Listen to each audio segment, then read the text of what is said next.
Meeting of the Board of Selectmen, November 5th, 2018, 6:30 PM. We'll begin our agenda with the Pledge of Allegiance. I pledge allegiance to the flag of the United States of America and to the republic for which it stands, one nation, under God, indivisible, with liberty and justice for all.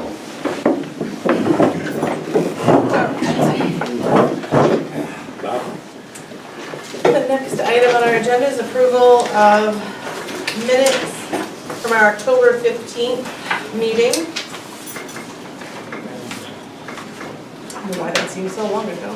It was a week in between meetings. I would make a motion that we approve the minutes of October 15th as submitted. Second? Motion by John, seconded by Liza. Any discussion? All those in favor? Aye. Aye. Aye. So moved. Motion passes. Is there anyone present to speak? Let's ask you to identify yourself and your address for the record. Yes, sir? Okay. My name is Todd Bissonette. I live at 41 Cosgrove Road. I have two topics in which I'd like to speak. I thank the trooper for coming today to try to hopefully answer some questions that we've been pondering upon for about 2.5, 3 years. As far as my comments as that's concerned, in speaking with the trooper, when the trooper speaks, will we have the opportunity to question or to, if we have something to say, or should that be done in present to speak? I don't, at this point, unless there's an It objection. would make sense to have them be Right, I would- able to. I don't anticipate there would not be an opportunity for Okay. you to participate in the conversation. All right, a little bit ago, we talked about the TA stop, and I did reach out, or I am reaching out in the process to zoning. I did speak to Randy a little bit today. We're going to speak after. From my understanding, the first step is to put in writing to zoning about what's going on to TA stop, the trucks, how dangerous it is. Well, I referred you to them because you started talking about the size of the signs there. And the reason you were deferred to them was about signage. And you thought the signs weren't big enough for people to read. And the scope of that work falls under planning and zoning. Okay, well, that's all Right, good and fair. so that's Okay. what, I just don't want you to think it's for something else. It's specifically, we can't change, we don't have any say or jurisdiction over the kind of signage that's used there. Oh, I hear you. It's actually not just the signage, it's the whole situation in general. Right. I had spotted, I told you, I think it was about 6 months ago we talked about it, where I saw the family, squeezing in between the cars, and the trucks backing up, cars backing up in the intersection. And then I presented the photos a couple weeks ago in the rainstorm, how everything was backed up. On October 24th, I was coming by, there was an accident there. Two cars had tried to pull in, and they hit each other. There was about 7 trucks backed up, going both ways, laying on the air horns. The individuals in the cars were walking around in the road, stopping everybody. A car that was 2 cars in front of me pulled in between them, then backed up between the tractor trailers. It is dangerous. And if I may, it was just the quick snapshots. This is what it looked like on that day. And you can see the gentlemen that were involved in the accident. They were getting physical with each other, arguing, and they were delaying the traffic and creating more of a hazard. Sure. Okay. But I will reach out to planning and zoning. I've been told that write a formal letter, and I guess they send that to you, and then the next step is for you to contact the DOT. I don't know if that's the correct procedure, but I'll follow through Well, however it if needs to be done. If it's how large a sign is posted by the truck stop for their information, that goes, Randy, correct me if I'm wrong, that goes directly to planning and zoning. That doesn't come back to the selectmen. That's correct. Well, it's not just a matter of the sign. Right, we're talking about two, this is why I said we're talking about two different things. That's why I referred you to them, because you thought the signs at the truck stop as to where trucks and cars went should be larger. That is not something we can have anything to do about. Okay, maybe I didn't quite fully explain myself to. Well, and I'm not sure what there's going to be, the nature of that business is that there's going to be traffic. I understand. And when accidents happen, it causes a backup. and then you see these things happen. I'm not sure at this point what we as a board could do to mitigate that. I don't anticipate that we would suddenly say traffic couldn't come off the highway. They were granted that access through quite a process when the truck stop went into place. I hear you and I understand what you're trying to say, or what you are saying. All I'm trying to say is before somebody gets hurt, a child gets killed, should the TA be put on notice that the trucks are backing up, stopping traffic, people are trying to go around and create a situation, should they move their shed where they pull the people in and register them through the DOT so it's farther into their property so the line doesn't back up on the road? That's what I'm asking. Have we contacted them? No, about but this? that's something Because- very different. Randy, I'm gonna, and I asked Randy because he's a member of the planning and zoning, he may not be able to answer this and it may have to be a discussion there. Them moving buildings around their property is not something for this board to ask them to do, correct? Would that come from planning and zoning? Yeah, that would be a suggestion from us. Okay, So I think Todd is about half right. We need to have a formal complaint. yes. And share the documentation with planning and zoning, have you come and explain the situation to us. And then they would take the Our step. first step would be to try and work directly with PA. They've been cooperative in the past when we brought issues to their attention. It takes time, you know, for them to move buildings and make changes. But they have generally been receptive and make a good case that it's a safety issue. That's the last thing they want, is somebody getting hurt on their property as a result of their activities. Now, do you want all the photographs and the things that I've taken? Yes, I know So, some of it's been shared here, but it. Some of it's been hasn't shared here, come but to if you you. have them, so after this meeting, we can put you in touch with, so if you, they have a complaint, like a paper complaint here, you Okay. can fill one out online, and then you can attach any of your documentation to All right, it. as soon as I find the process the correct way, Yes. I'll take care of it. Absolutely, yeah. So Thank you. any, again, if you don't choose to do it online, you choose to do a paper, you can print it on your own, or right around the corner if you go to the planning, the land use window. They can- Form's easier. Yeah, so Thank you. Emily's right there, and she can help you with that. But I think all of this needs to be handled through the Planning and Zoning Commission, and that's the proper way for this particular issue to be Okay, settled. this is a So- learning process to me, thank you. No, that's great, I just want to make sure, I don't want you to think that you're sitting here, we're not being able to help you, when that's really, all of these things fall under their jurisdiction. All right, anyone else present to speak? Okay. There is a list of correspondence in your packets. Is there anything that really stood out?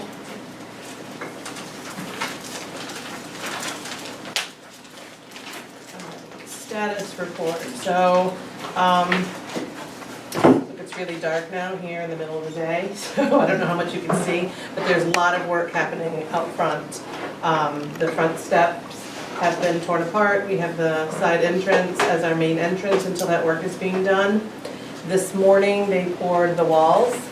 The plan is tomorrow to take the forms down, and on Thursday to fill in the slabs. So, tomorrow, Wednesday or Thursday. So by week's end, we should have the pad there, and then we're waiting on the handrails for everything else to be completed. So that project is moving right along. The pillars under the town clerk, I spoke with the contractor this morning, and he anticipates things being done there either tomorrow or Wednesday. So they've done most of their work below us. So I really want to thank the staff and the public here, but our staff put up with quite a lot of noise. What we didn't anticipate were some of the aromas that were coming from things that they were using in and around the building. So it was a challenging week last week, to say the least. Thanks to everyone for hanging in there with us. I have a couple of things, and I was going to mention them in good and welfare, but this is as good a time as any. Since we last met, I received notice from our Public Works Director, his intent to resign, and that was as of last Friday, the 2nd. You've both been notified. So we will begin the process of replacing our Public Works Director. So we wish Derek well in his future endeavors. Thank him for his service to Willington. The nuisance ordinance we're talking about later.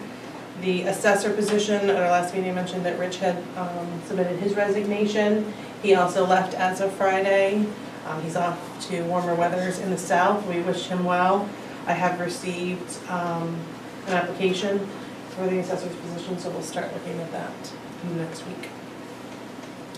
Public Works. So I have a couple of things. One, I'd like to add an item to the agenda, and we can either add it under Public Works or I can add it under new business.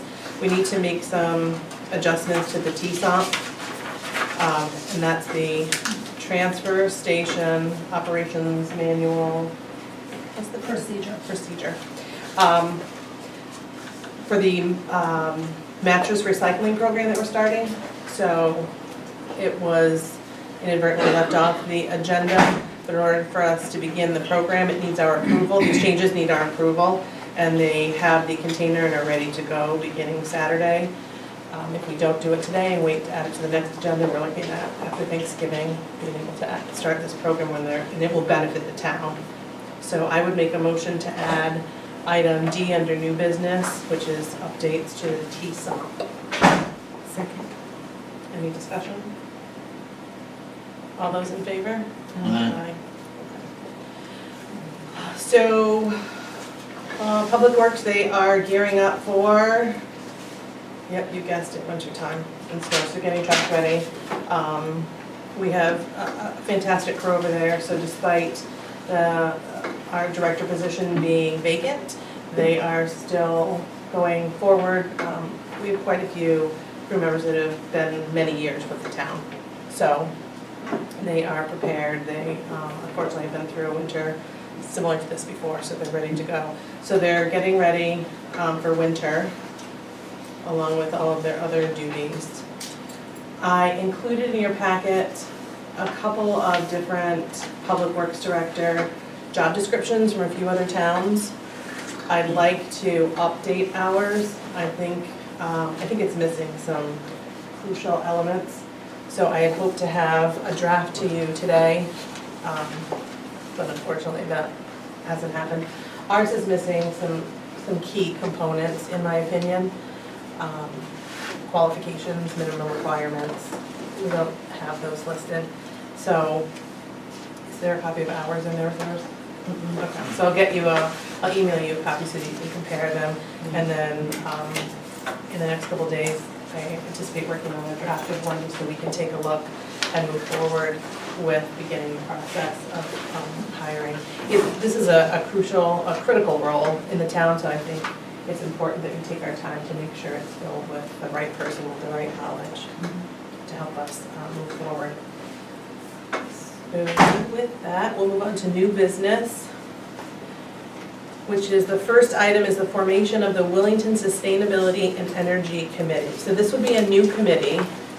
There was, or is still, Robin, a committee, and is it the Energy Advisory Committee? So this would essentially take the place of that committee. We were contacted by, what's your name? Soha? Is that say it? He was supposed to be here. Yeah, he's traveling. And he got held up, I guess, in California. Yeah, that happens. Traveling plans never work out. So he had come to us asking to kind of take a different approach with this committee. So instead of making changes to what it was, we form a new committee, and then once that is in place, we could disband the previous committee. And this would be the, again, Willington Sustainability and Energy Committee. And the idea would be their goal, and I think it's all included in your packet, this email. The goal of the committee would be separated into three main sections: to educate, to inform citizens of our town of ways to increase energy efficiency, decrease environmental impact, and apply for programs through energy providers, the state and federal government. The second section would be improvement, to assess energy consumption and efficiency in town-owned buildings, provide a report with findings and possible solutions. And the third section would be change, through education and process improvement. Our end objective is to achieve change in Willington's environment footprint to create sustainable systems for the health and well-being of future generations. So they would, the beauty of this committee is they already have 6 people. Actually 7, I forgot to add Don Berg. Okay, On the list. so, Don, you don't have anything else to do? What's happening here? 7 people on a newly created committee. I'm a little amazed and a lot heartwarmed just to see that there are that many people who want to come out and participate in something, so I think it's a fantastic idea. So I will make a motion to form a committee called the Willington Sustainability and Energy, WISE for short, committee, comprised of 7 members with 3-year terms.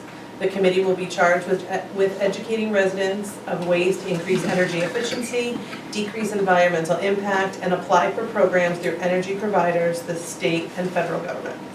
The committee will also assess energy consumption and efficiency in the town-owned buildings and provide a report of findings and solutions to to elected officials. Okay. Any discussion? Yeah, I have a couple of questions. Yes. First, what's the difference, what would this committee be doing that the old Energy Advisory Commission didn't do or wasn't supposed to do? So to those of you I see in the audience who are interested, could you answer that? Yeah, maybe. I wasn't involved in the old committee, but from what I understand, it was mostly focused on getting baseline for energy use in town buildings and then optimizing that to save money and have, lessen the environmental impact. I think there's other ways that this committee wants to go about contributing to sustainability in a broader sense, which could be some basic things like promoting energy audits at the home, perhaps looking at, the energy use is also an important aspect of what we want to do, but we want to have the ability to kind of do broader things too. I think, it says energy consumption and efficiency in the town-owned buildings. I think that was done not that long ago. And in homes, we have, I think, the Eversource, I think has a program there, which I think the town has in the past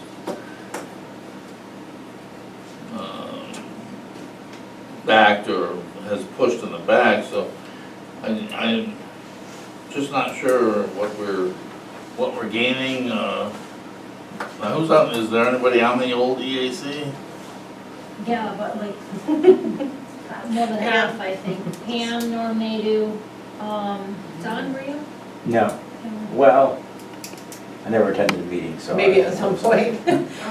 So I think the idea is to take some of what the work they were doing there, but a different focus and an increased focus.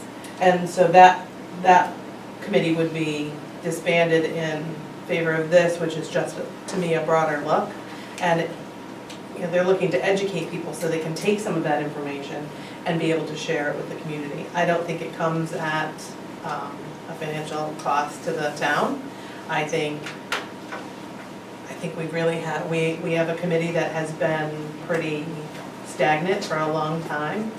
And the last time you met as a committee? It was 2010. Okay. Yeah, we need to update a lot of things. A lot of programs have changed and state programs and situations have changed. So I see it as a positive. And again, it's not often that we have something come to us with a full slate of people. The one question I have is, we're saying 7 members with 3-year terms. We plan to stagger that. I would want to see those staggered 3-year terms. Otherwise, in 3 years, we find ourselves with no members. So if maybe they were, in the beginning, those first couple of terms might be short, just to get it to the point where they renew, so that there's a constant flow of people.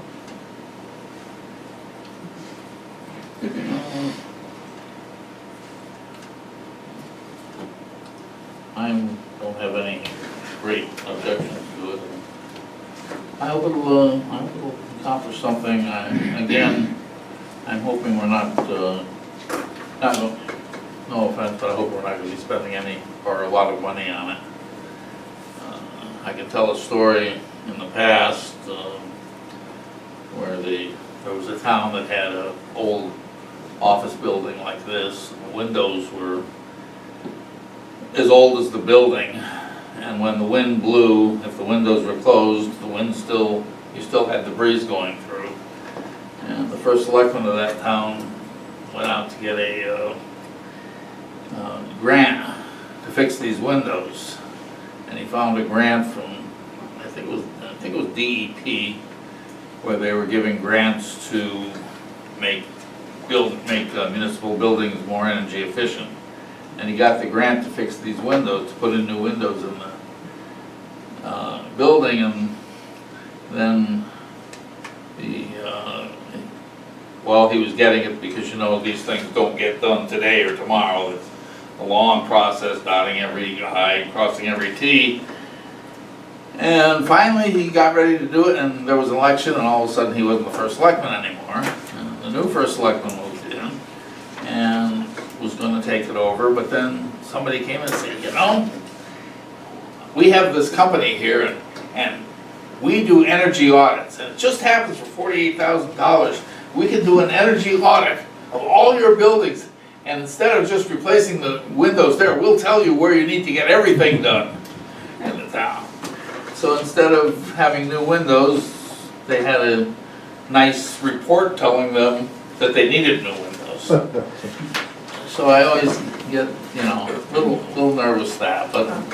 As someone who spends 5 days a week in this old building, it wouldn't necessarily be a bad thing for someone to tell us what could be done a little bit better, so. So just, okay. It looks like at this point, it's an advisory committee. That's their charge is inform, educate, and Okay. there's no decision making. So we have a series of appointment motions that we can make, but again, I'd be interested in not having them all expire 3 years from today.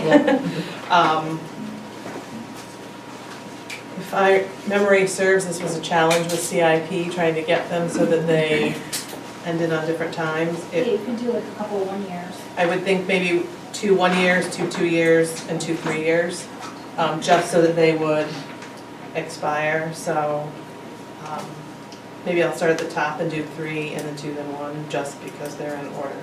So, paying no attention to the names. No, don't think there's conservation at the top too. Yes. I started with 1, 2, 3. And you have to add Don Burke too. He's not on there. Okay.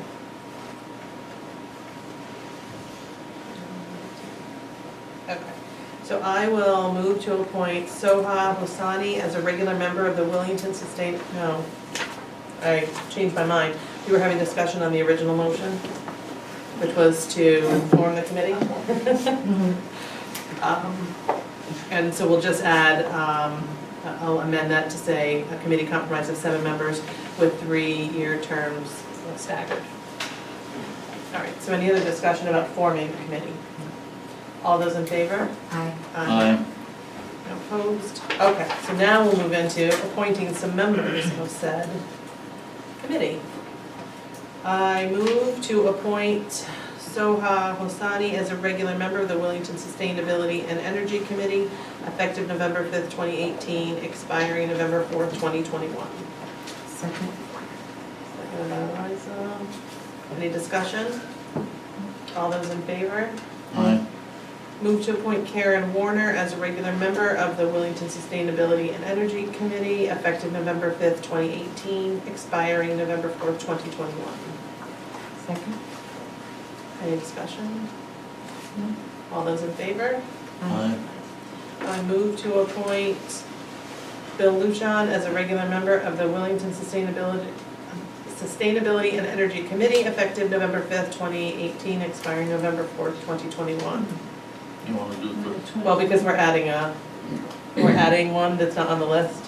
So instead of 2, 2, and 2, there's gonna be 3. So I just start this one. Second. Any discussion? All those in favor? aye. Aye. That was Bill, correct? Okay. I move to appoint Don Berg as a regular member of the Wellington Sustainability and Energy Committee effective November 5th, 2018, expiring November 4th, 2020. Second. Seconded by John. Any discussion? All those in favor? Aye. I'll move to appoint Pam Wheeler as a regular member of the Wellington Sustainability and Energy Committee effective November 5th, 2018, expiring November 4th, 2020. Second? Any discussion? All those in favor? Aye. I move to appoint Norm Nadu as a regular member of the Wellington Sustainability and Energy Committee effective November 5th, 2018, expiring November 4th, 2019. Second? Any discussion? All those in favor? Aye. I move to appoint Carolyn Johnston as a regular member of the Wellington Sustainability and Energy Committee, effective November 5th, 2018, and expiring November 4th, 2019.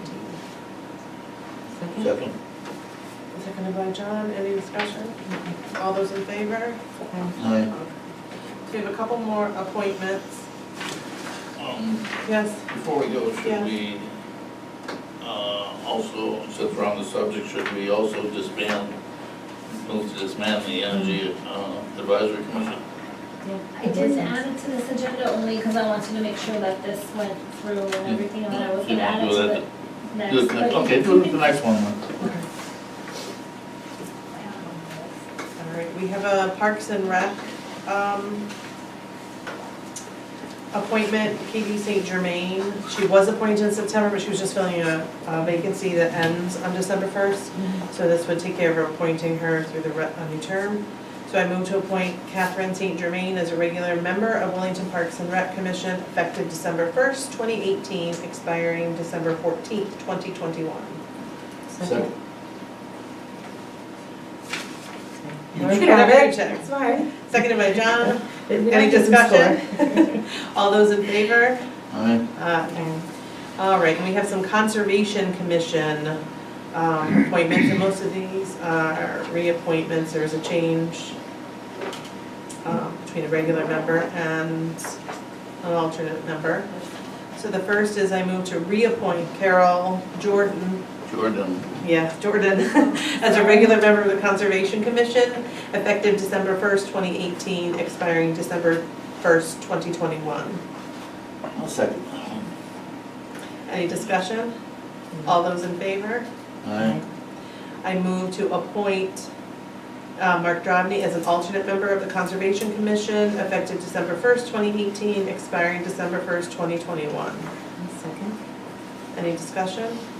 Mark was a regular member of this committee, so now he's becoming an alternate member. That's the only reason it's appointment, not a reappointment. Any other discussion? All those in favor? Aye. Aye. And I move to appoint Jackie Kulig as regular member of the Conservation Commission, effective December 1st, 2018, expiring December 1st, 2021. I'll second. All right, and the only thing there, she was an alternate member, now becoming a regular member. All those in favor? Aye. Aye. I want to thank all of you, those who are here for this new commission, and those that are willing to be reappointed. To once again, thank you for your willingness to serve the town and its residents. So good luck to you. Okay. Now we have a few tax refunds.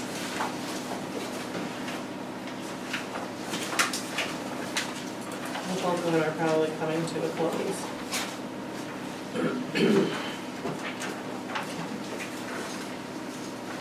I'll move to refund Roland Savoir III a certificate of correction in the amount of $58.93. Second? Any discussion? All those in favor?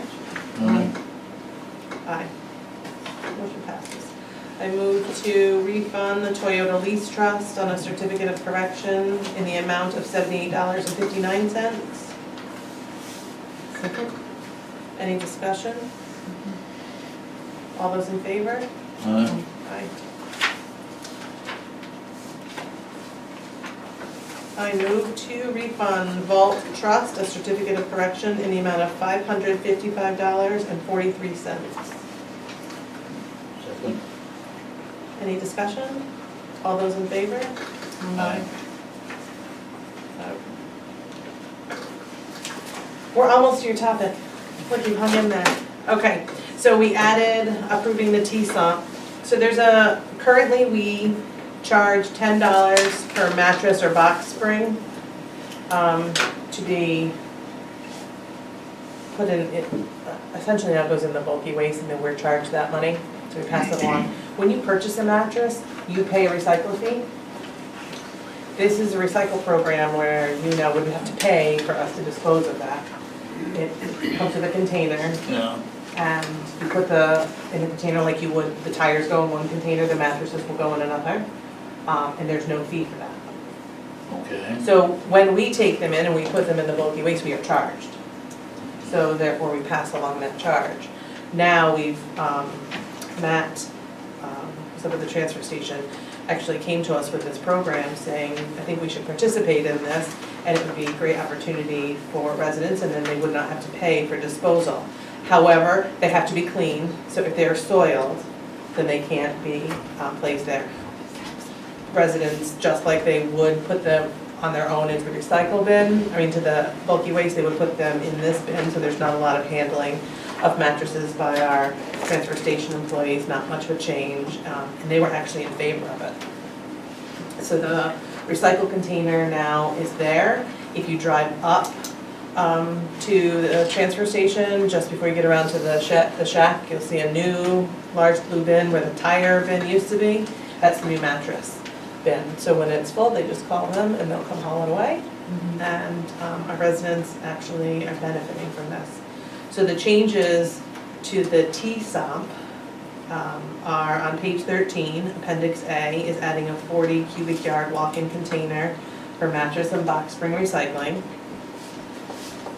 Page 18, Appendix F is the change, mattress and box springs to $20 each, non-recyclable condition.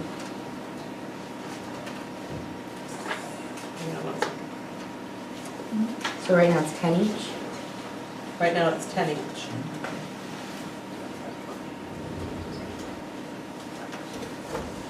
Because we get charged $20, Right. and we were charging people. We were charging people 10, but we paid 20. So again, people would only have to pay if it's a soiled mattress. And like I happened to be up there and somebody brought one, there was no question what's dirty or not, if you're in a relatively typical amount of time.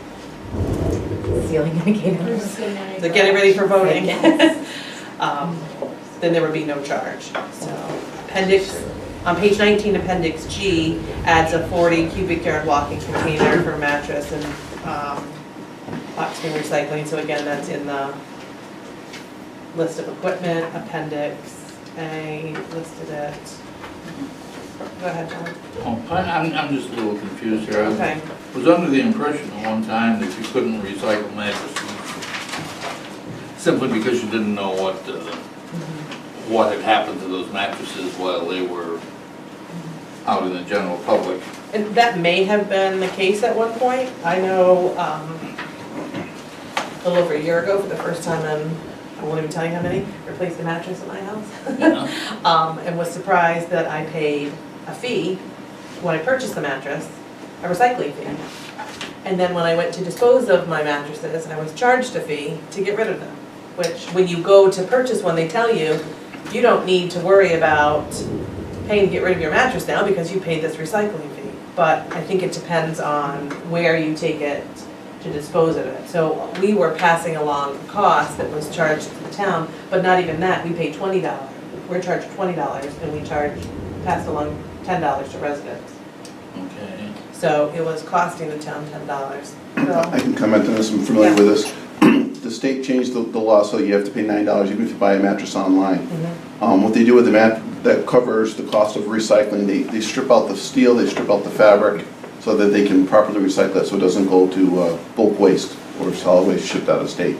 So the whole purpose is to try to prevent mattresses from ending up on the sides of the roads and being abandoned in places, because think it was like the city of Hartford spent like several $100,000 from 1 year, just, maybe it was even $1 million, just getting rid of all these old mattresses. So they're just trying to make it so people are properly recycling the mattresses. I think we're the last holdout in the area, because I've been trying to get rid of mattresses for a while. All our neighboring towns have it, but we can't get rid of ours there because you have to have a permit to go to the transfer stations. Like Ashford will take on Right, but you town. could take your, as a resident, do you, even if you, You can't, we couldn't get rid of a mattress in Ashford, they won't let you. right, no, correct. So now there'll be no charge to our That's great. residents. They'll come up, they'll take that mattress, that clean mattress, and put it in. Because we're already paying for it whenever you buy a mattress. Right, you paid for it, so this is a plus to our residents. And if you're ever at the transfer, if you go to the transfer station, you see how many people bring mattresses in. It wasn't as though we're losing revenue, we weren't making, it wasn't a moneymaker, we were just passing along the cost. What is, So these, go ahead, Don. what is the definition of soil? Peed on, is that essentially? Well, you would see, it would have to be visible. Stain, Correct. okay. I'm not sure who's gonna expect for that, if Right. the customer puts it right in the blue bin, but. And for the most part, you know, the guys, if they're paying attention, they see what comes in, and so they, you know, they would go over if they saw something. Again, I happened to be up there with them one day, and we were still charging at this point, but could see that that was a visibly soiled mattress, so, Maybe our committee could help get the word out. there you go. So the recycling company that we're using is helping with some education so we can share information at the transfer station. Eileen is working on her own so that they can start handing it out. The idea was that we would begin using the program starting Wednesday, but they're not quite ready with the literature, so they're gonna hold off until Saturday. So that's when this would begin. So the container's already there, just waiting to be used. So there are these three changes on page 13, 18, and 19. I would make a motion that we change the TSOP with the aforementioned changes. A second. Ask one more question. And you're handing out information to people coming up to the transfer station about? We'll find different ways to, Okay. in the Willington Wire, we'll put it on our website, but for people who use the transfer station, the best way is to put something in their hands while they're there, but we'll use all our other methods of communication at the same time. Okay, because Yeah. I developed a recycling sheet for the senior housing Mhm. that, you know, does some simple things like saying no plastic bags, but adds a few things to what Willie Waste had as prohibited items. Okay, And that may be good to hand out while you're going Sure. to the energy of Okay. handing out mattresses, so I'll try to get share something that, to that would be on great. And we have, if you've been upstairs, I don't usually have something on this, but we have televisions in both the selectmen's wing and the assessor's wing that have different things. So while you're at different windows, you can see, and that'll be one of the education materials we put there. So we'll share the information all the places that we normally share. It's all about sustainability. Correct. Any other discussion? Other than to point out that we're not amending the ordinance, No, we are not. We are, which we're putting on the back here. That's the ordinance that we're adding that. well, we're not amending the ordinance, we're amending the TSOP. But you're adding that to the ordinance itself, that you're amending the ordinance on the last page. So take off the effective Yeah, thing? because you only, under the TSOP, you have it at the Yes. bottom, you put it on there, but you don't put that on the ordinance itself. Oh, okay. That, I struggled with that. That's another reason why it got buried on my desk. 'Cause it- Yeah. Well, that and she was playing construction foreman, and she's not done with that job, so. Robin's wearing many hats these days. Okay, So all that work for nothing, because I literally, that's right. All right, any other discussion? All those in favor? Aye, okay. Most of you are here, so on our agenda for several months now has been discussion revolving around both speeding concerns and noise concerns. I'll start with the speeding concerns. We put a speed trailer on Cesar Road. It was there from October 12th to October 18th. And you have a copy of the report given to us. I want to thank the town of Stafford for loaning us the trailer and providing us with the data. So you can see currently, Sergeant Duda, can I ask you a question? If there's no posted speed limit, what is there a required speed? A minimum speed? That'd be up to the town. If there's no posted speed limit on any road,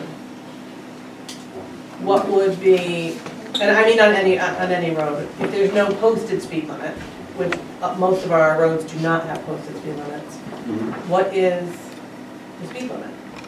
What is enforceable?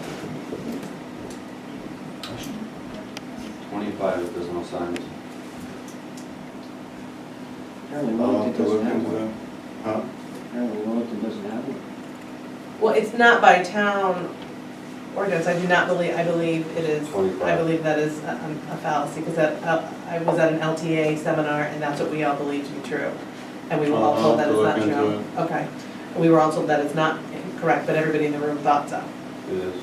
So, and there were other police officers and state DOT people there. So I thought from your standpoint, if you had an answer to that. That's my first question. You can see from the data, it gives the average speed, average vehicles within these speeds between 20 and 25 miles an hour. The majority of the residents were clocked at, drivers were clocked at between 26 and 30, and then the next highest was between 31 and 35 miles an hour. Can I add something to that? You put it right on the corner. Yeah, there's S corners there. I mean, that wasn't a very good place to place No, we it. put it where we had permission to put it, so it's not, No, I you know. understand that though, but And on the have we corner. talked a little bit about why, because none of us think that there's not speeding. So, so we were thinking that there was the potential of an intervention effect, so that just having the speed It slows people meter or down. whatever, even for a short It period of slows time. people down, but when had you're looking at the intervention. quantitative data from it, I don't believe it gives you the data that is Correct. actual. I don't think it's Slow down. right, it does not give you factual. So what this tells me is that there's not a speeding problem, and I would disagree with that, as we've seen, and it happens on many roads. So I think people see the trailer, and so you get a few outliers, but then you know the trailer's there. Right. And you know you're looking for the trailer. If you, So, and in this case, it only clocked in one direction. I know this because I drive that way often between my home and E.O. Smith. so what's the purpose? And if I was, so I think that's how they all work. We did ask if we could keep it for an extra week to turn it around so we could get data from the other side, but they had, they needed the speed trailer back, so that didn't happen. But when I was driving from Penny Hill towards 320, it did not clock my speed. When I went back the other way, it did. You can so go we were faster only- that way. Well, so we were only getting people in one direction to start with. So, and you didn't know you were at the speed trailer, you were upon it until you were upon it. So, I'm not sure how accurate it is, but it doesn't surprise, the results that we got do not surprise me, because I kind of anticipate these kinds of results when you put up a speed trailer, unfortunately. Would you agree that happens more often than not? Yeah, that helps. So it's an effective way of slowing down traffic. In a temporary. Right. So one of the thoughts that I had when I saw this was, and I don't know if it's something we can do, it's just an idea at this point, and we have to look into how much it costs, but if we can invest in our own speed trailer and then a movable and move it around. So one of the things that the research that we did earlier back in the summer was that anything that you do is going to have a short-term effect, but then once people get used to it, then it's not going to be very useful anymore. And so if we could do something that was more movable, move it around town, share the wealth a bit, because there are other areas that have speeding issues, and be able to kind of dose it, I guess is the term, around town and move it so that it kind of keeps people off their toes, and then move it back to troublesome spots, but Eventually we'll all get used to it, it won't be effective anyway. Well, that's what I Well, think, so the we have limited solutions that we right, can so that's a choose from. solution, but it So- does come with a downside. After a while, we're gonna know that, hey, the town has the speed trailer and they move it around town, and Yeah. its purpose is what? What is its purpose? To just slow you down in the meantime, but then we move it onto another road? Go back to it goes back, drivers go back to where they were on Road A when it's been moved on to Road B. Well, eventually we'll just ignore it. Exactly.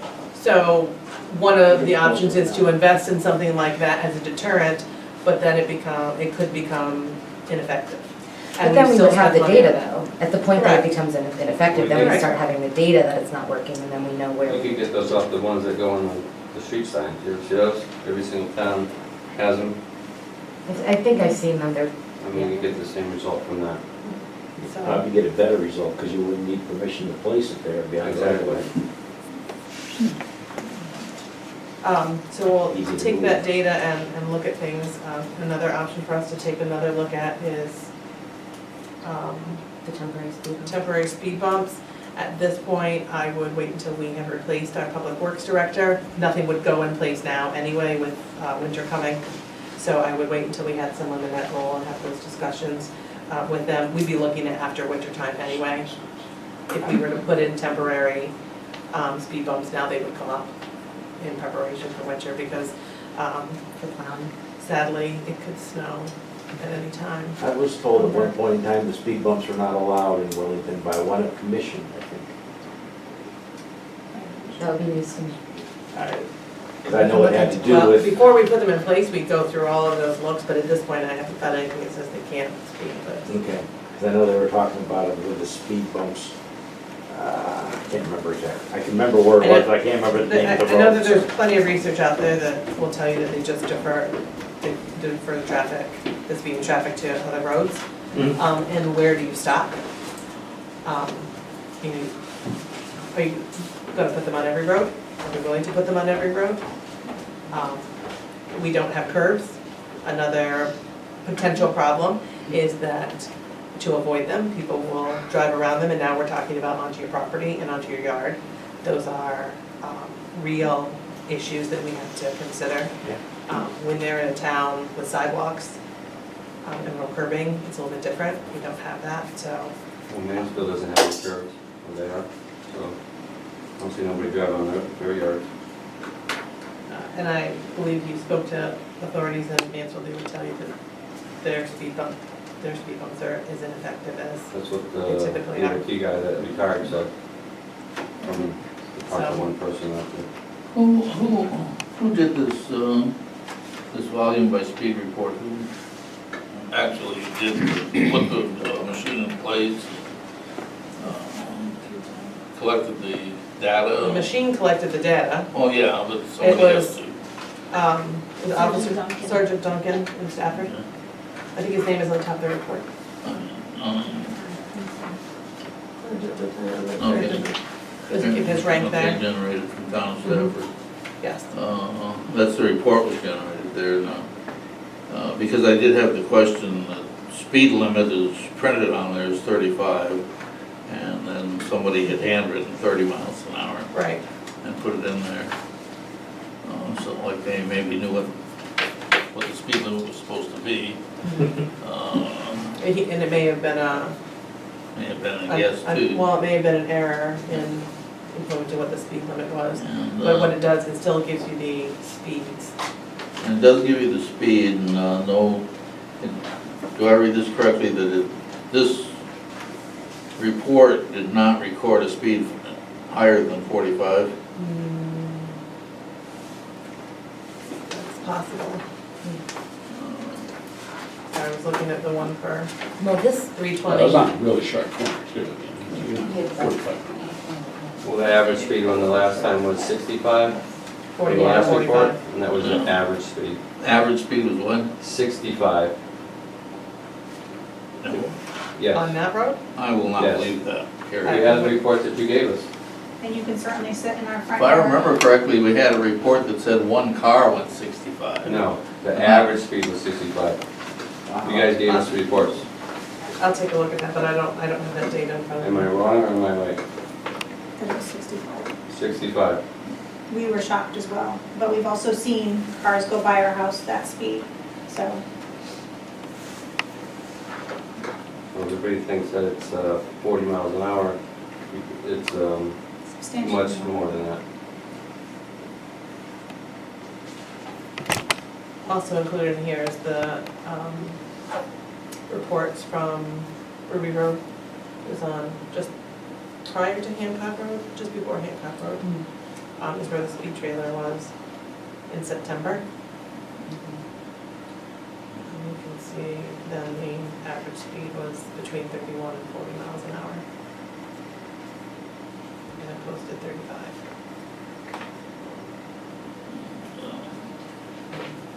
Initial average violator speed on Ruby Road is what,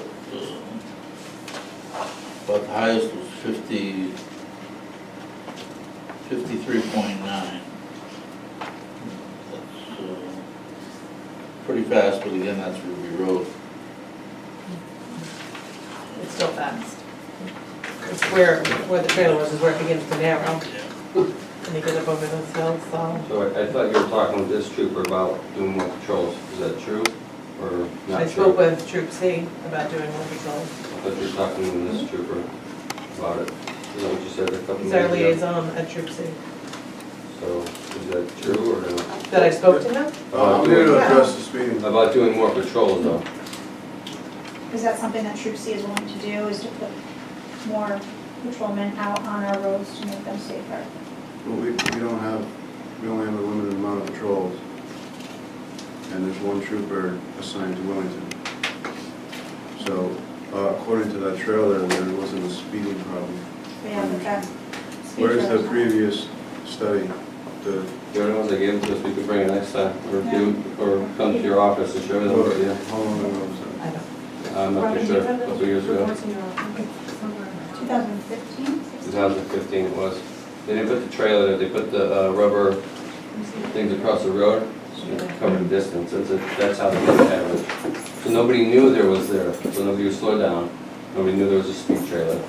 They were just going over those rubber things that calculates the speed in between both the roads, and that's how they got it. Well, that's not something we did. No, I'm not saying it is, I'm just saying that's how they got the average of Robin's gonna go 65 pull miles the an report hour. so we can take a look at it.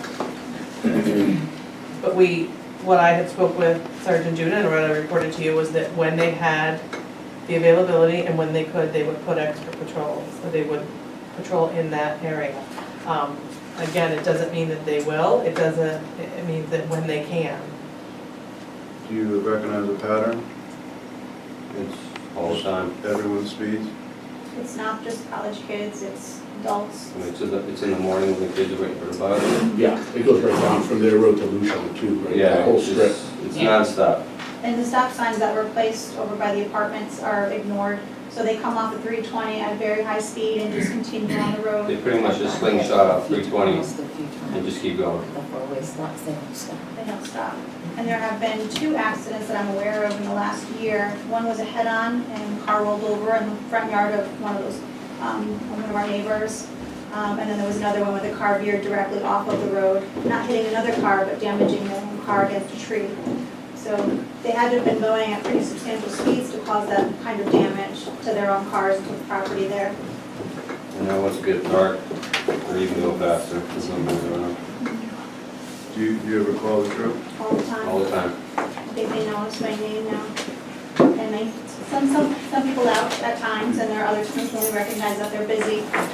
But we have noticed that when patrolmen have been consistently monitoring those roads, it does slow down, and people are consciously going slower on the road. But once the patrolmen disappear, it's as if they were never there, and it's just a highway. Are there any repeat offenders you can get plates from? We have. Yeah, well, that's a never-ending book though, right there. We've gone out, we've photographed plates, we've asked them to slow down. We can't walk our dog and our kids, and walk with our kids on our road, because it's not safe. It's not safe. And this is nothing, I mean, this has been going on way before we were there. It's just becoming worse and worse, because nothing gets done. And we recognize that there's no state trooper or resident trooper in our town, but we also recognize that it's not safe. And we can go out there and be vigilantes and do that, but that's not something that is safe for us to do. It's not something that we should be doing, but we call as often as we can. And it's on the weekends, it's during the week, it's in the morning, it's at night. Our daughter was waiting at the bus stop and a car almost hit her. There were a group of kids walking down the road with their dog and their bikes, and a car came around the corner and almost hit them. Through the stop sign. So it's a constant on our street, and we do recognize that it's throughout the town, that there are bad areas of speeding throughout the town. But we are trying to do all that we can to make it known and to do whatever we can to stop it or monitor it or just make it a little bit safer than it is now. So if you have any suggestions or can offer us any guidance, we've got you on speed dial on both of our phones. The kids have it on their cell Yeah, phones. if you could, get the plates of vehicles speeding. I'm assuming they pass through your neighborhood twice a day. So I have the October 2015 information. So it gives the peak speeds, which is what, 65 and 70 in some cases? Yeah, that's one. But that's not the, Those aren't the those weren't- averages. those Those were are the peak. averages. So the averages are still higher than the speed trailer. Yes, It was closer to exactly. 40, Yeah. according to the But that's, data. that's 70 miles an hour. There was no I'm not highway trying speed. to minimize it. No, I know that. I'm just saying I'm trying to that, make a peak point and here. not- yeah, Right. the peak Is is, that right? Those are Different highway than speeds average. going by my According to house. this, the Yeah. posted speed limit is 30, and that the mean speed during this study was 39.29 miles per hour, which, but the peaks are excessively high. correct, and then, but then the minimums were also 8.9. So you, Yeah. I mean, you have both ends, and then when you get an average, But an you get an average. 8.9 minimum is not a danger issue, whereas No. a 70 mile an Yeah, hour. somebody is has But, a but a that's danger what issue. leads to, giving you the mean, unfortunately, is Right. It's you not. get someone who goes really slow and someone who goes excessively fast. So, I mean, so it's a challenge, right? So I know we've had this conversation a couple of times. And having lived basically in your backyard on the 320 side, the speed over there is also excessive and similar. There were times when my kids would be playing out in the yard there, and there would be the motorcycles going extremely fast, vehicles going really fast. So the challenge is we have, and I feel like a broken record because I feel like I say this every meeting, we have minimal resources and minimal options. So I think we should look into the deterrence, the speed deterrence that we talked about a little bit, excuse me, today. Sorry, I'm not feeling well, losing my voice. But, and again, continue to speak with Troop C about doing increased patrols. I don't know that anything is gonna be a good, like a permanent solution. Yeah, but there's nothing even being done about it, that was my point. We were at this meeting a year ago, and you guys still haven't done anything about it. The conversation, like you said, you were repeating yourself. This is the same thing we talked about a year ago, and yet Yes. we're still talking So, about it. and I will tell you that there's no budget for those sorts of improvements that would have to, that could be something that's put in the Public Works budget. But what are you budgeting for? Because you don't even have Well- anything you're budgeting for. Because you don't even know what you're doing yet. You're right, we don't. We haven't, we're looking at solutions and we've gotten some data. So one of the things we have to do is now to potentially budget for either our own traffic, speed trailer, or speed bumps. And again, those things could go into a budget and they could be cut from a budget. So we can make this suggestion. Keep in mind that the Board of Finance has line item veto over our budget. And so it does, unfortunately, some of these things do come down to funds.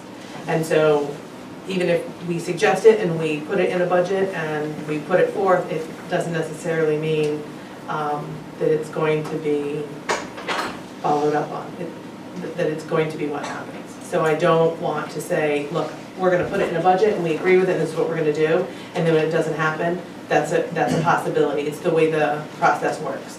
The budget comes from the department head into the Board of, in this case, into the Board of Selectmen budget, and that goes to the Board of Finance, who has final say. So unlike, say, the Board of Ed budget, where the Board of Finance gives them a dollar amount and then they spend it how they choose, they actually have line item control over our budget. So there's more checks Right. that these kinds of funds have to go So through for- than just this board. So I just want people to be aware of that. If we were to walk out of here today and say, yes, this is what we're gonna do and this is what we wanna spend, at the end of the day, it may not be funds that become available to us. Correct. That's So, And so I'm not quite sure what the procedure would be. If you identify where the speeding zones are, where could you hire a state trooper on overtime to sit and to issue tickets? And upon receiving those funds, where would they go? Would they actually be able to have the ability to pay for the state troopers overtime and also cut down where on the would what speeding? funds go? The ticket money. fraction. The fine. Well, if the state trooper fines them, the money doesn't come to the town. You get a portion of it. You get a portion of the ticket money. It would go into the general fund. But could you, if you're identifying where you have, say, 40, 50 people that are speeding and whatever a ticket would be, it would actually pay for itself. Drive down 84 in the morning, it's a moneymaker. It's, It makes sense, but they're expanding our traffic again as we speak. So, but now as far as overtime, that'd be what's something optional you guys could do though, couldn't it's you? going to be through the. Right. Again, Right. just How for many full people are transparency, here? that's another budgeted item that we would have to budget for. I'm not saying that we won't, but I want to be perfectly clear about how those things can happen. We can say, there's a need, and then we'd have to come up with a mechanism to determine where that need is. We're talking about one road that's come from one resident complaint. I don't know that anyone would say they haven't seen someone speed on their road. I have a question. Now, you have to come up with a mechanism, and obviously the speed, the little hut house, whatever, is not working because when you see it, you're slowing down. Would it make more sense to talk to Sergeant Duda or other resident towns to find out what they're doing, what they're utilizing instead of the speed houses Well, to see? Most towns around us have a resident state trooper, and again, that only takes care of it part of the time. That is something that came before the town several years ago, and it was voted down. So, we do not have a police force. A lot of towns around us, Mansfield has police force, Talon has, resident state trooper, Stafford has. So it is a challenge. 40 years ago, the town was what, at 2,000 people? No, 65. Now it's 65, so things are evolving. Well, that's not including the students that. Yeah, the college. So you're talking another, Well, that number doesn't, it fluctuates in a couple hundred, it does include some of the students that are listed as residents. Again, all of these things, just so that I feel like, I'm not trying to be a naysayer, I just want to be a realist. They all come with financial ramifications. But they have to be prioritized. You're over other right, things. you're right, but There's no us and you as a taxpayer have to be willing to pay for all of these items in a budget. And so I encourage you to stay active in the budget process and see what goes into it and see where the conversations go beyond individual boards and into the Board of Finance. And that's where things get prioritized. We put forth a budget that we need, and then it goes to the Board of Finance and becomes the budget that the Can town we get has. updated information on what, so at least we have the numbers in front of us on what it costs to have a resident state trooper? Because a lot of the issues that we talk about here and a lot of the complaints that come up connect back to not having our own Exactly. resident state Yeah. trooper. So This is almost like a lawless town. People can It party, totally speed, is. and burn out wherever they want, and nothing gets done about it. It is a lawless. I would definitely disagree that this is not a lawless town, so we'll agree to Well, disagree on who's that. taking care of the partying, the speeding, and all the burnouts? And the noise. And the noise, nobody. Nobody. I will agree to disagree that we are a lawless town. Well, who's taking care of it? That's the point we're making. We're out here. There's a row of people, this whole row almost makes a line right through town. From Lucian, Sissar, Lucian, over to 320 That's the or point that I'm Costco. That's like a making. straight line almost, right through the middle of town. We've been coming. Well, I have a comment. Now, you'll disagree that this is not a lawless town, but it was a comment that we put on a table that we don't have many laws in Willington. And John, do you agree with it? And John is, yes, I agree, we don't have many laws and the town residents like it that way. Yeah. So it doesn't appear that the town is willing to grow with the population as far as putting laws in place and putting ordinances in place. I think part of that sentiment comes from the experience of trying to put forth ordinances. In the last few years, the ordinances that have been put forth have been, there's been a lot of town pushback. And that's not to say we don't still move forward with what we think is right for the town. The reality is though, all the ordinances that we have been talking about require town meetings and town vote. And the last ordinance that we passed was before we were, the three of us, John was on with the previous board, but it was the adult-oriented business ordinance, and there was an hour and a half worth of conversation, and it only passed by like 2 or 3 votes. It was extremely close. So the town is very hesitant to approve any new ordinances. So that has been the experience. Again, I don't use that as justification not to do what you think is right, but that is the reality, that the town does generally push back very heavily against putting in new ordinances. We're just trying to go home. This is the last thing I'll say, it makes it scary, and Sabrina hit the nail on the head.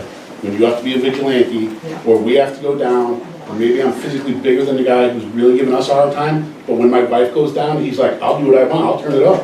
Like, who are you to come in? And we're trying to be neighborly, say, hey, do you mind, can you lower it?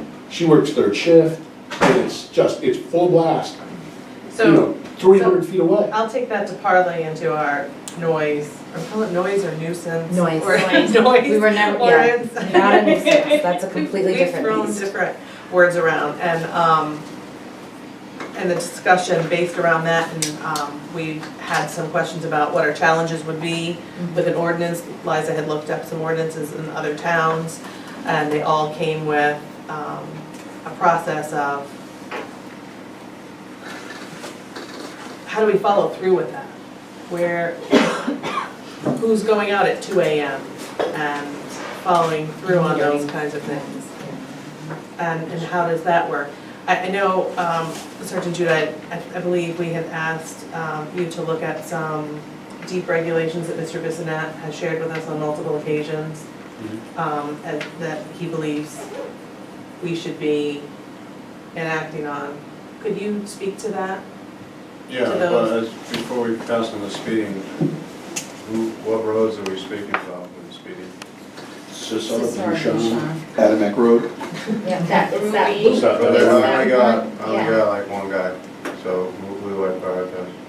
Yeah, It's one line. straight. They all straight. Yeah. Go in. But he can only be in one spot, and so I think what Right, the right. challenge he's saying to you is, Oh, how do I oh, decide? see. It starts, so Every Mr. road has Lucian and I might a agree, speed it starts limit. on our road at Starts on our road. Adamek, and it Yeah. goes all the You way gotta start through somewhere. to yours. Yeah. Right. So, Start if somewhere. they can only come to Adamek Road, and I would, sorry, Bill, You can park it by deter the against front that yard. just because I live there, I would say, no, that's not the place to start. We would start somewhere else, but then someone else might feel like, why are you here, not here? And I think that's what I'm hearing you say, how do we prioritize?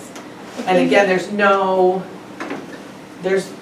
real promise for you that you can be when, Well, The residents like I feel they said, need you. there's one patrol trooper assigned to Wellington every shift. I think that if you alternate on those areas and I'll tell you you're right just now, visible. speeding is something they do when they're not doing anything else. So there is other issues in town. Does that include the interstate? That officer also covers the interstate? Yep. For Wellington? Yep. Yep. Okay. I have a question for you, Sergeant Judah. You said that a portion of the speeding goes back to town of Wellington. Now, does a portion of the speeding that on Highway 84 that goes through Wellington, does a portion of that go back to Wellington as well? Yeah. So that, does that, so you, It's not a large, it's not not a large. it's not large and it goes into the general. I think it it's goes into the general. 15%.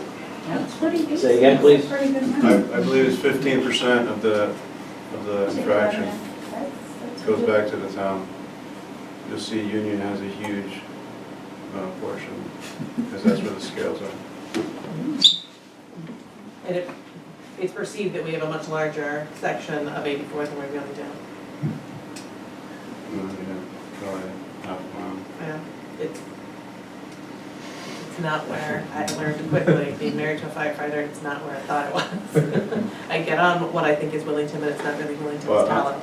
I'm not trying to brush off anyone's complaints, and I will certainly put troopers on those roads. Thank you.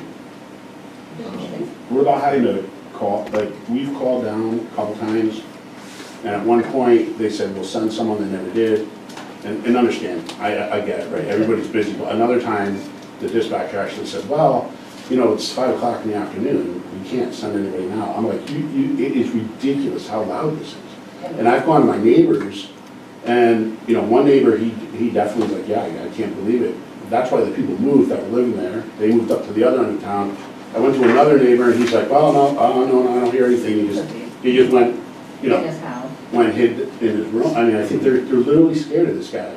We were at the birthday party next door, and they sat and we blew dirt the whole time. And so you're sitting out there at a birthday party with a kid, and your phone's covered with dirt. He just ran his leaf blower.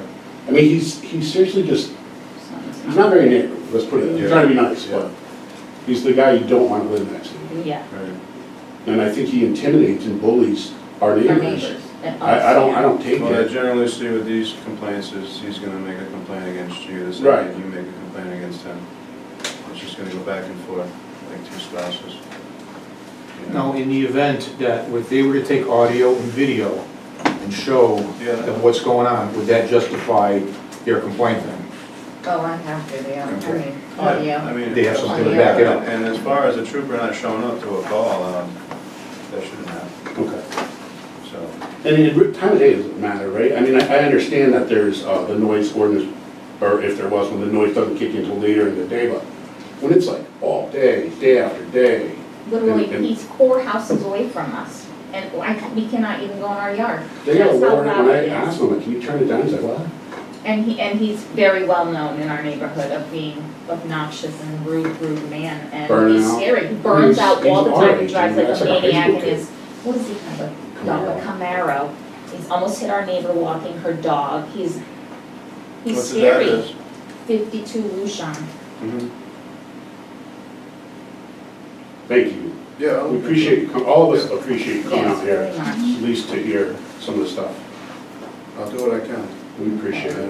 Thank And you. anything we can do to help the troop, Yeah. you need to park in our driveway, Yeah, just as anywhere, they said. please. Any one of us will do what we can to help you guys, you know. But come over and I'll give you a sandwich. I'll do what we can. Okay, Thank you. thank you so much. Even a couple times a month should help out. Okay, Thank you very great. much. Okay. Well, and they do have those speed boxes, not the trailers. You can put them right underneath a speed limit sign. Yeah, those are effective. You just affix it right to the pole underneath the speed limit sign. Yeah. Almost They're- every single they town cost- has I it. think they cost a couple grand. You just move it around town, but it's probably cheaper than a trailer. Is it more effective than the trailer, since the trailer is I'd not I'd say visible? it's just as effective. What it does is it blinks when you drive towards it underneath the sign.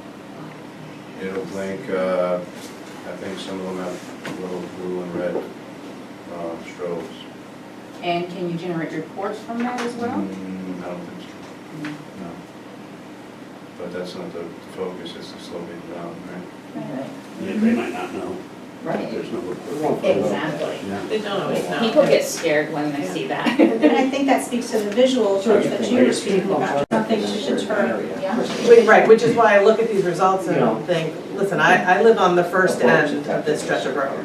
So Bill and I see it as well. I have a stop sign in front of my house that we refer to as stoptional.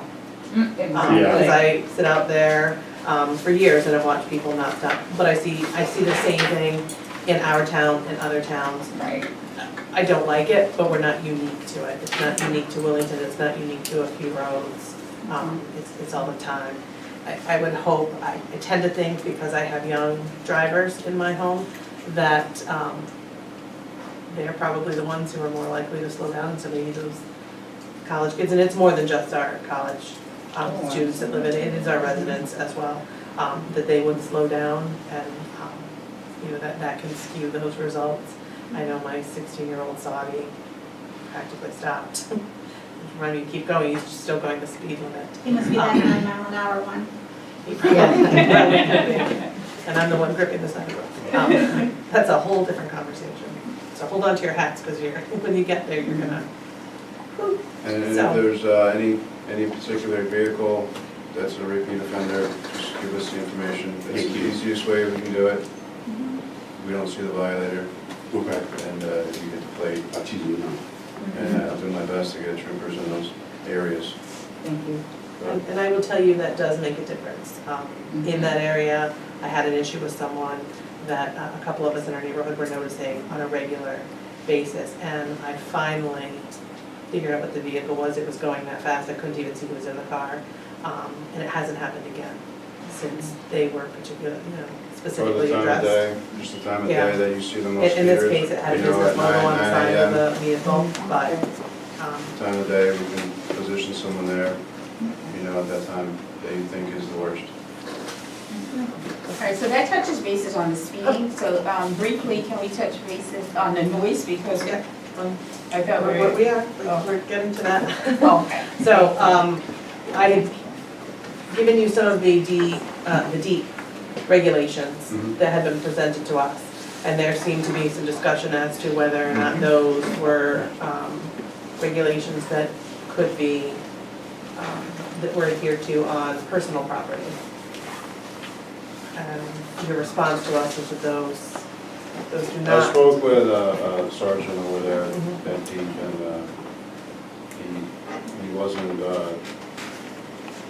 on board with enforcing any noise ordinance on private property. So, All right. First of all, I'd like to thank you for coming, and I'd just like to reiterate what I've been saying for the past 2.5, 3 years, is that I'm not looking to put a burden on taxpayers looking for ordinances to run up, try to get a resident state trooper. I'm looking for the residents to have their peace of mind and quality of life. The same situation that we endeavored and went through when the gun range was proposed. People came out in record numbers because Willington is the quiet corner. That's why I moved here, that's why I retired here, that's why we're here. Now, I don't know, I know some of the ones that I've given you, I've also spoke with Deep, and some do apply to residential, and some do apply to private property, and I apologize for giving the ones that did apply to private property and the state, I'm sorry, to the state property. But if you go underneath the Noise Law Act of 1970, which is section 14A of the Environmental Protection Act, it clearly states that any time of the day excessive noise is not allowed. It's against the law.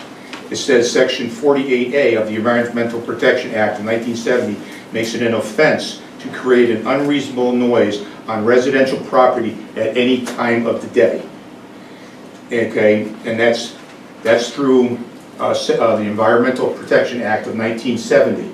If you go to the E-regulations, which is run by the Secretary of State, which I believe she's the second in command, which has all of the information, which goes underneath Connecticut General Statutes 22A-69-3.5. It states no person in a Class A zone, which is private, shall emit noise exceeding the levels adhered within and applicable to the adjacent, noise zones, which is emitted from, levels emitted from A to an A, cannot exceed 55 dB during the course of the day and 45 dB at night.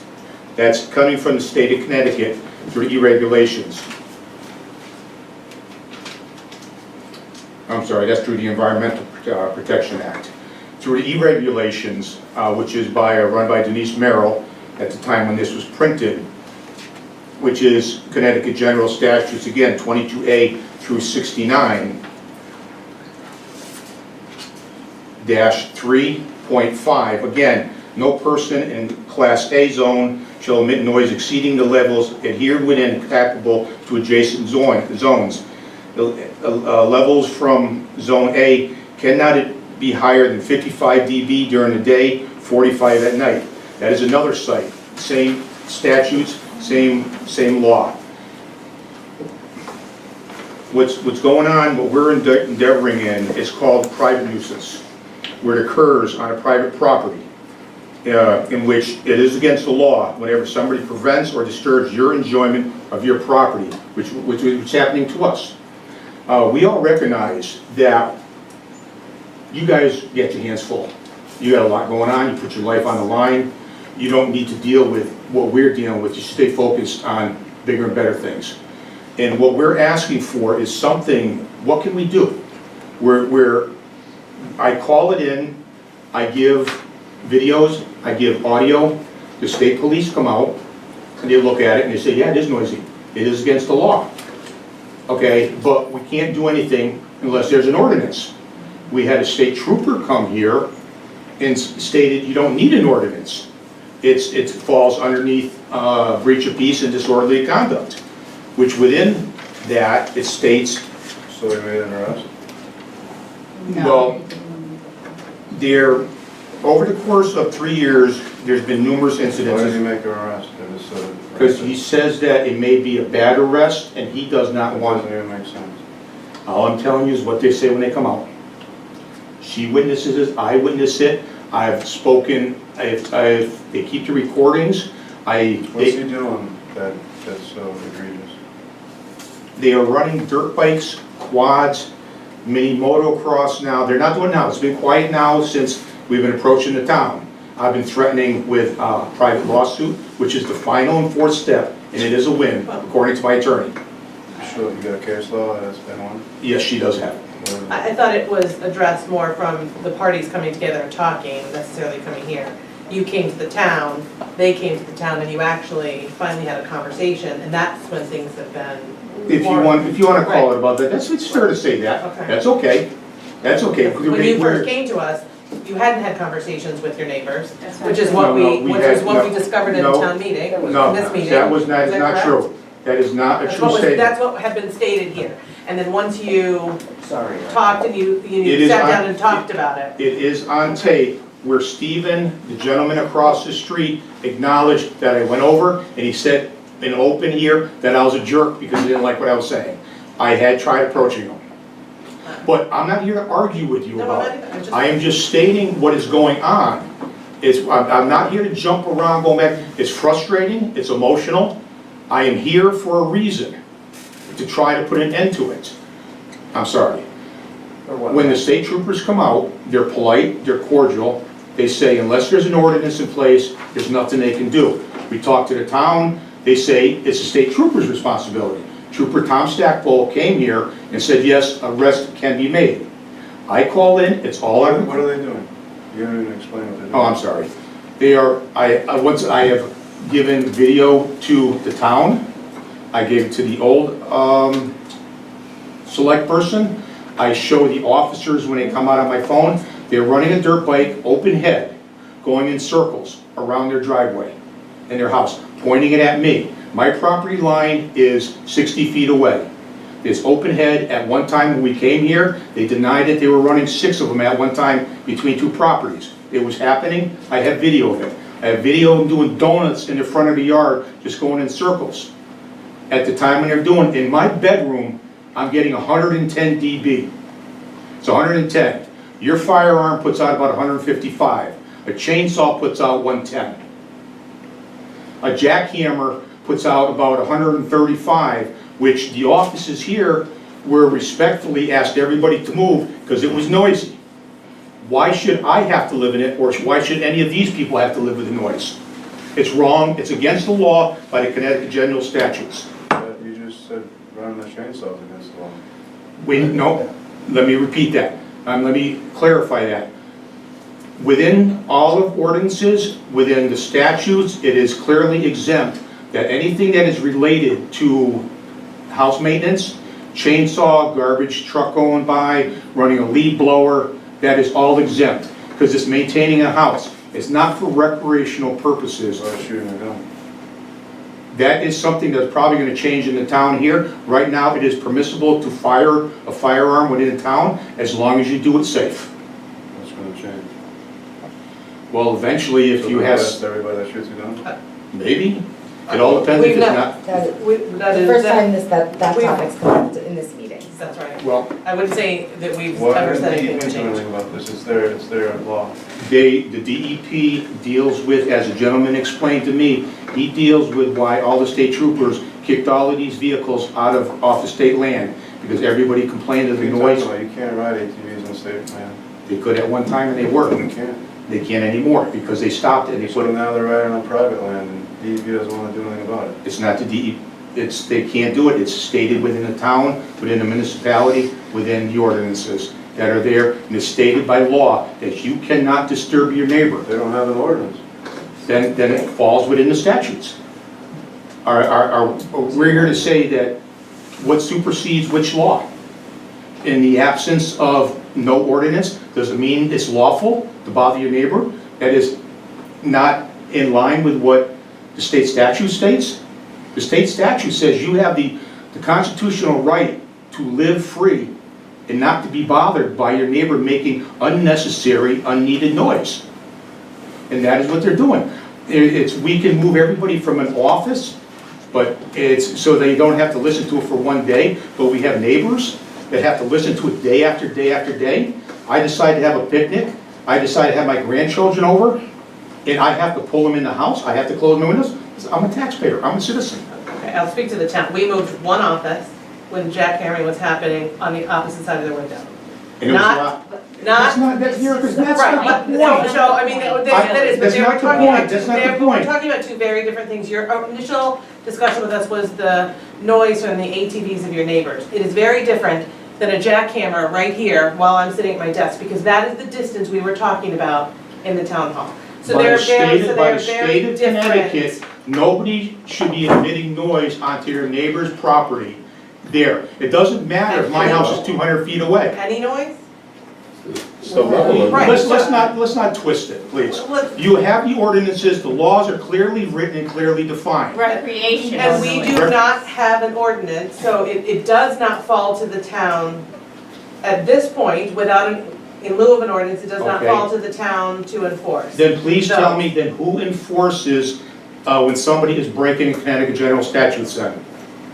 State police. Right, which we have said Uh, before. we as a town do not have a charter, therefore we are governed by Connecticut general statutes unless we have an ordinance which, Here's the overrides statute that says it's unlawful to be putting that DB out and bothering the neighborhood. That's a Connecticut general statute. It's a Connecticut, so what you're telling me, John, is what I have here is factual and what I'm speaking is of the truth. I don't know, because you are reading us part of the ordinance.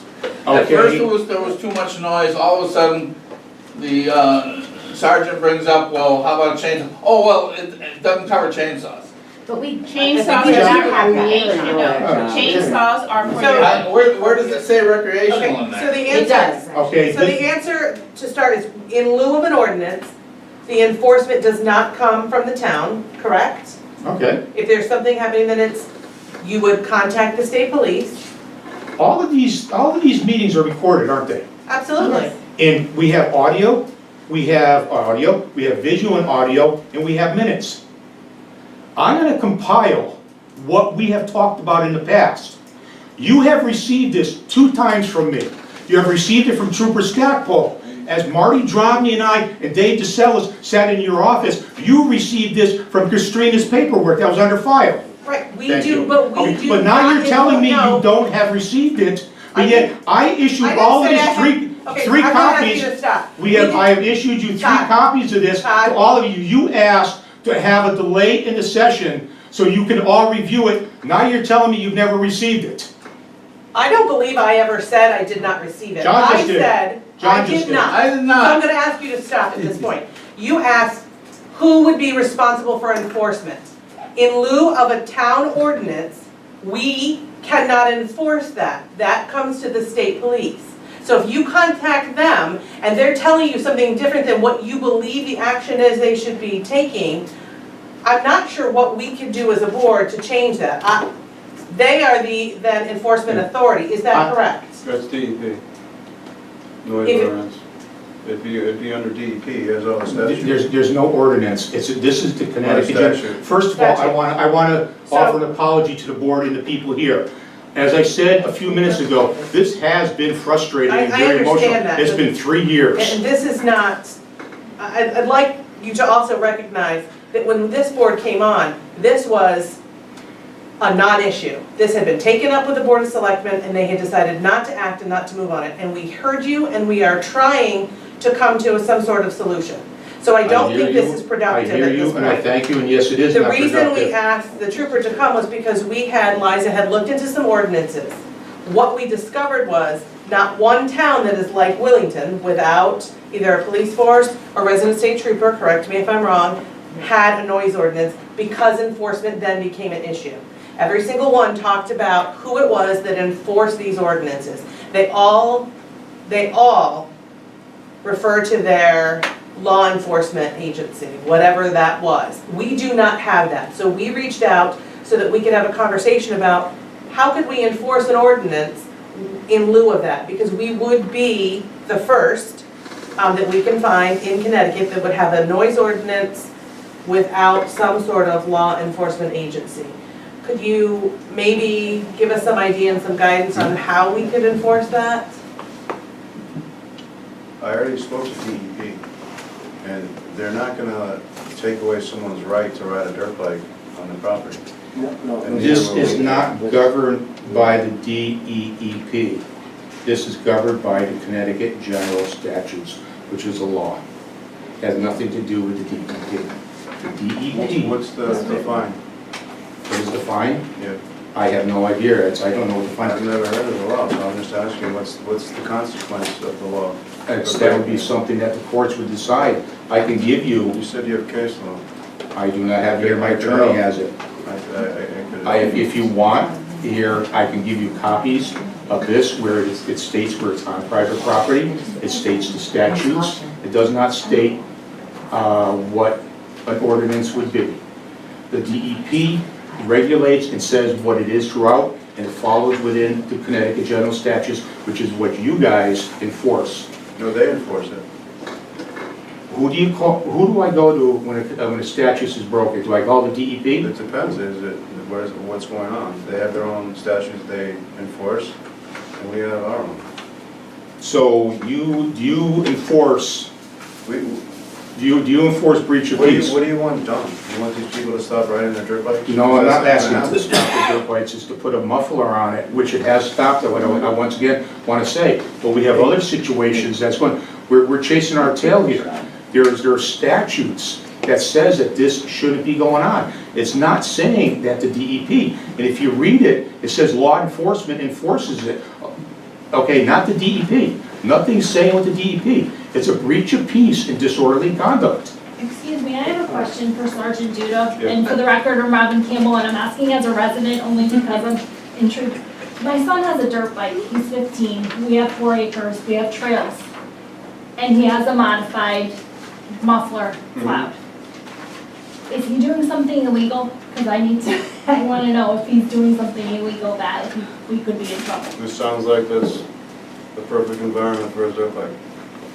I just want to make sure we're So- not doing anything illegal. But you're on 4 acres, so Well, 4 acres gives you. We're on 4 a- acres, but it's a thin 4 acres. I have residents on both, neighbors on both sides. There's so no I- regulations that say they can only be right on a certain amount of acreage, and there's no zoning No, laws I against that. understand that, but I'm just saying because he has a modified muffler as a resident, I just want to make sure that what Todd's saying, You're I not want to gonna make be sure able to we're make not sure at breaking this the law. meeting.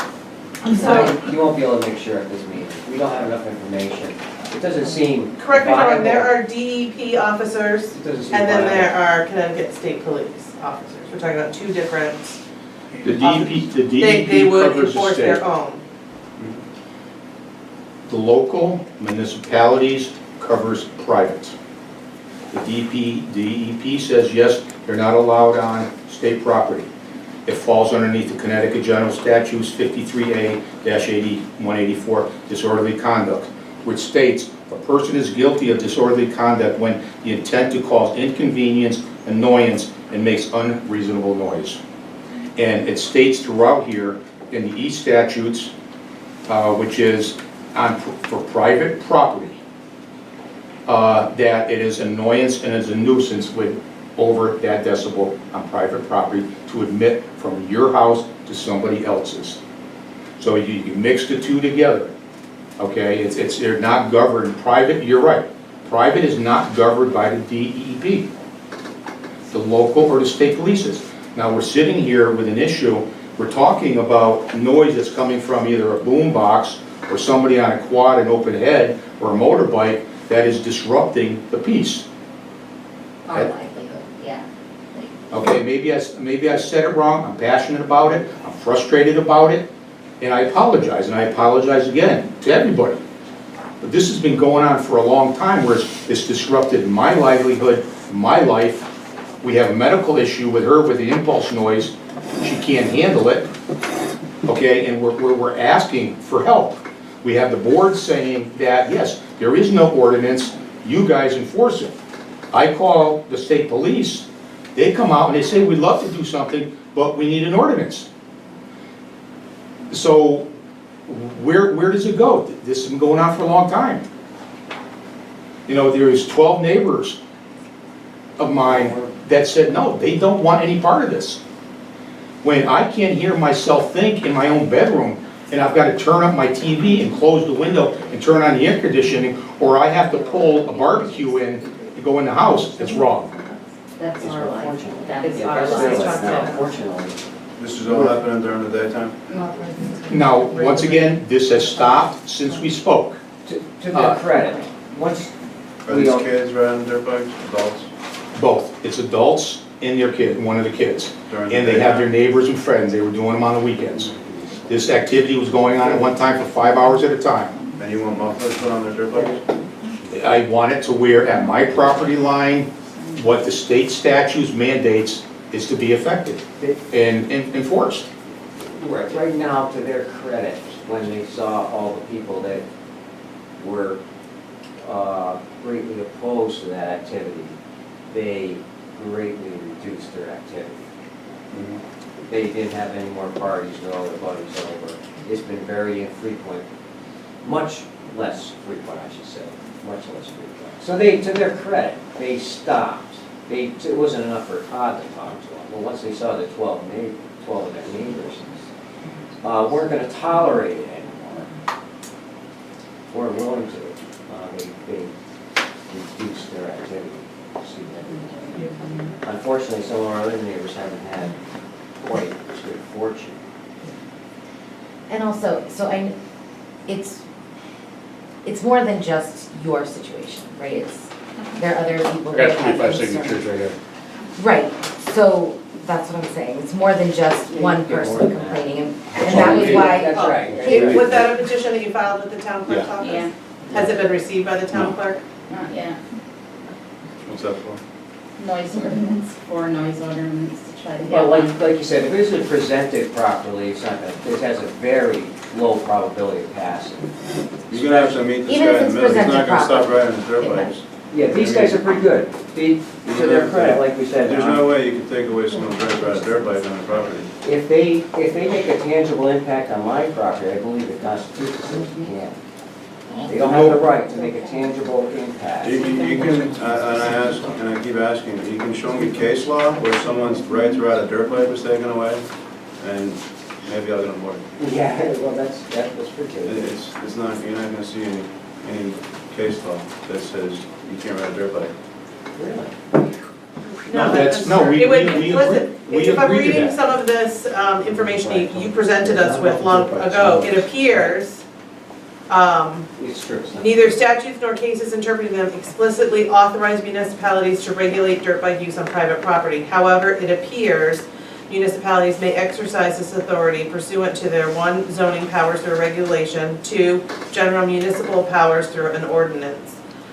So there are ways to go about it, which we have been, that's what we've been discussing, is how do we get through that? We're at the point where if we were to agree to take an ordinance that we've drafted to town meeting where then it's decided on by the residents of Willington, all of the residents have a right to vote, then who enforces that? Well, that's a good question. That's why we're That's what we've here. been talking That's what we've been talking about. All of the ordinances that exist in Connecticut, all are from a municipality that has a law enforcement agency, whether it be a resident state trooper or their own force. Except for 3 towns that I researched that don't have a resident state trooper, and I presented it for it. Right, and they don't enforce. They don't enforce. So what do they do? They have an ordinance on the books that is not It's enforceable. not enforced. And so They can't enforce it?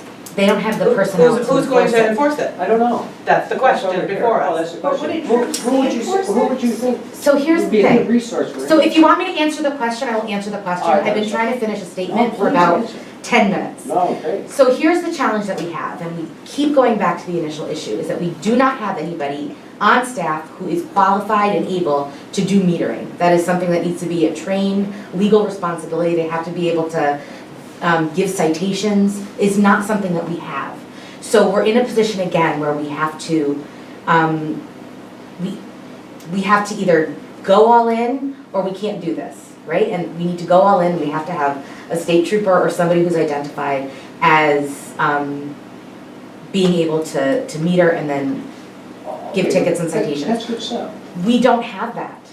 So until we have that, we cannot write an ordinance where we have nobody to enforce or ticket. That would be good. That is the procedure that we're looking for, That, that we don't have.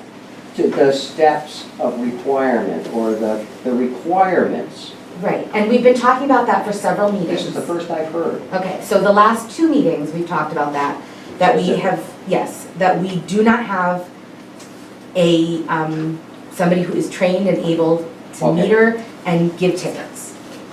Okay, so short of that, we cannot move forward with an ordinance until we have that.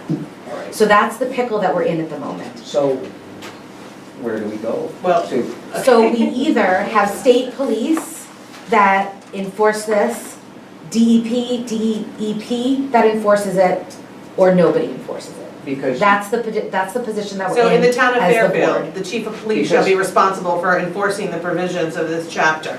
In Mansfield, it is, I mean, this is an item in every one of these ordinances, which again, it has to go through, it has to be approved, not just by here.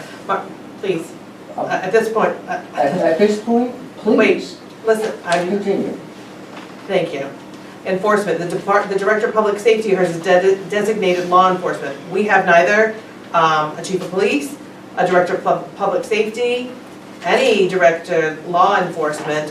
Who's going to enforce this? How can you help us get a picture of what that would look like if we were to put an ordinance in place with no one within the town to enforce it?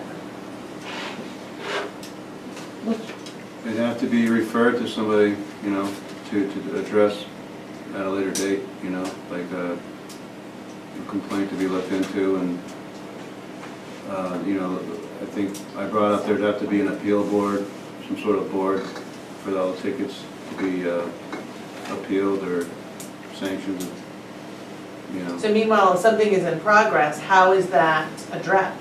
If I'm not hearing it. So assuming in these cases, they have a DB meter. In Tolland, they have one. It's not working. It's not working. They have an ordinance, they have a DB meter, it doesn't work. It has to be calibrated to a certain level at certain points, and that doesn't happen. So how does an appeals board of basically laymen at this point, how could you see that being enacted and enforced? We have nothing to go by except Right, he said. right.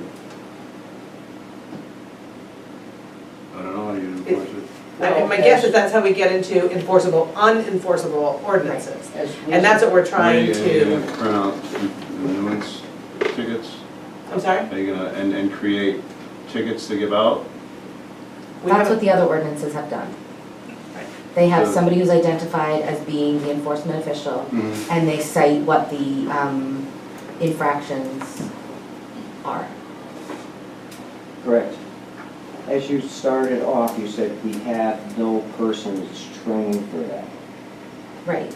How do we train a person? We have to have somebody who, I don't know what the exact rules are for getting somebody who is essentially a law enforcement officer to, I don't know who's allowed to write tickets.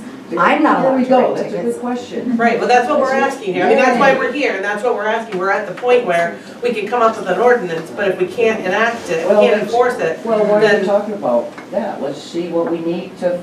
We are we talking are about. talking about that. That's what we are That's why doing. we're here, and that's why we've asked our Well, Judah to we join got us so that the we can discuss blanket that. statute for creating a public disturbance, that's a ticket. And We thought Statute for creating a public disturbance. And how is that determined? So in their case, they're complaining about their neighbor and his loud music. And if somebody comes out, what determines if it's Loud or not. Public right, disturbance. public disturbance? I mean, every case would be different, you know, it's Okay. just based on the troopers. So it's is it Yeah. subjective? Yeah, it'd be, I mean, just causing a noise, I mean, Would it be covers big. everything. If this guy's been annoying, I mean, everyone's annoying at some point. Everyone raises their voice, what do you consider annoying? What do you consider alarming?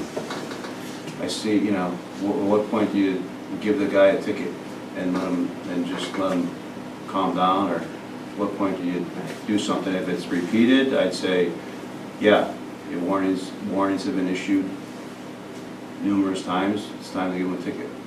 I mean, in their instance, it does sound like it is a specific person. Well, on for 5 Right, years. consistently with Right. multiple neighbors, and that would be addressed, and we talked to Sergeant Judah about that particular case at one point, and it could be breach of peace, it could be those Right. other items, and that would have to be addressed, and they would be outside of the realm of what we're talking about with the noise Right. ordinance, essentially. And it would fall under different. It's hard to enforce a noise ordinance unless you're sitting there with the Right. Correct. the equipment to do it. It's just like, Because by the time you arrive, it's just like saying Potentially this the noise guy's is stopped. going 90 miles an hour and there's no trooper there, you know, with a gun, a radar gun, Yeah. to give you the speed. Those things are calibrated, they're held up in court. I can't just, I can't say he's going 92. I don't know. Hearsay. Right. It's not gonna hold up in court, and that's the whole problem. But you wouldn't be able to tell, but you would be able to know that it's a nuisance, that it's above a certain decibel. I mean, just by listening to it, you can Yeah, tell the you difference do. between a jackhammer and a boombox. You can tell the difference. And just like looking at a car, you can tell that a car is going faster than the speed limit when they're driving excessively past your home or wherever. You don't need Yeah, something generally, if you elevated to don't tell that. have the charge, you're gonna have to basically find another charge. So in this case, if I don't have a charge of a certain decibel amount because I'm not there holding the meter, then I can't charge him with that. Maybe I can charge him with creating a public disturbance. That might fit. That is what exactly Trooper Stackwell said 2.5 years ago when he addressed the old board. He brought the disorderly conduct, Class C, that we are annoying, it's unreasonable, it's an unnecessary amount of noise. These people weren't involved, it was I don't just, understand why nothing's been done though in the last 3 years. Because there's no ordinance that's in place. but you don't need an ordinance, You you're don't breaking a law, You you're don't breaking need a law, you don't need an yeah, I mean, you don't ordinance need an to ordinance take action on that. That's to- what That's every what we're- that's trooper what we're comes try- and that's what we're says trying- to us. that's what we're trying to say. I think it'd be bad to have an ordinance because the taxes are gonna go No, up. I don't think you need an ordinance, I just think you need someone to go out there. I don't understand why nothing has been done. I have all my notes at home, if you wanna stop by, I'll give you this, and if you want, I will show you what's going on my phone. You mind if I play something? Off my phone? I can I think be we happy can to- take, I think we Okay. can take it up after that. Yeah. Okay. And when you see it, Yeah, it's all the verbiage in here where it's unnecessary, unneeded, unwanted noise. And that's what the state is using. And that is what they're saying. And that's what's within the disorderly conduct is saying. Unnecessary, unreasonable noise. Oh, it disorderly fits everything. It does. I mean, it's causing annoyance, I mean, it can fit anything. And Erica, that is why this all stopped with Christina. Because when Trooper Stackwell came and said the state police can handle it, the board then elected to stop Correct. doing it. But then, I've called into the barracks at least 15 times since then. And they come up, I'm all on tape talking about it. What time is this happening? On It was happening on the weekends. It was during the week, it was 3 During, in the o'clock. middle of the Like we day. said, right During the now, day. they're pretty cool. Sometimes it was 11 o'clock at It was night, when bad. they would have parties, they would. I know the instances you spoke to us specifically about, you did state that they were during the day, they were right. Yeah, mostly, it was just like the other day, they had a Halloween party. They were at 11 o'clock at night on it a little bit. They were putzing it. I didn't complain, trying to be reasonable, it's a party. Okay, so they went up around a few times, I'm not gonna complain, it's a party, everyone's gotta live. But when it goes on an everyday occurrence, Weekly. Yeah, that's really bad. Those, that sounds worse than what we have to put up with. no, but I will show you, and all the troopers that have come out, I'll play the videos for them. They say, yes, it's unreasonable, it's loud, they've been there while they're running, and they've actually said, can you speak up, I can't hear you. That's in my driveway. You know, and I've got the videos of it, I've got like a 12-year-old phone that's capturing this stuff. It can be addressed if it continues. I don't have any problems addressing that, but if the court throws it out, you're on your own after that. Weird. I will be attending a court, and I will be bringing the If someone videos. gets a ticket for this disturbance or a breach arrest, and the court tosses it, I mean, we're back at square one. Well, then if they call again, you could reissue him another ticket, then there's evidence of him doing this in the court system, isn't there? So maybe the second time I'll have to pay that ticket? Well, unless they keep, It would depend on what the outcome was. In the court, right. It would I mean, depend on why the would the court dismiss it and then upheld it the same thing a different time? Because they He do keeps do doing that. it. I've got That's why. another neighbor, I'm sorry. No, I'm just saying, because he keeps Yeah. doing it. Well, no, got- what I'm saying is maybe the courts won't say that the crime fits what's going on, that's what I'm saying. You know, but, I mean, Something could be issued and we then the we court can can say certainly, that didn't really fit we can with that. certainly try. You guys bust your butt, and you do a lot of stuff, and it's probably very discouraging for them. I read what you see where the plea partying, the dealing's going on. 2 houses down, my neighbor has 2 Belgian Shepherds. Tina, the dog warden, has witnessed them, given them tickets, she's looked at the video. The dispatcher, I've called at 3 o'clock in the morning where the dogs are barking nonstop for 5 hours. She gives them a ticket, she goes to court, the prosecutor throws out, you don't want to be bothered with it. And until it keeps happening, Tina keeps giving tickets and keeps issuing. She witnessed it, she goes, there's nothing I can do. And that, we have an ordinance against that. And it is a state law. And one thing where these Wait, people have said. we don't have an ordinance. I'm sorry, State law. you corrected me last State law. time, yes, I'm sorry. Okay, so at But this point, Can I just say one other thing? Just to verify what some of these people have said. I don't have the date, it was about 3-4 months ago. These dogs started barking 11 o'clock at night.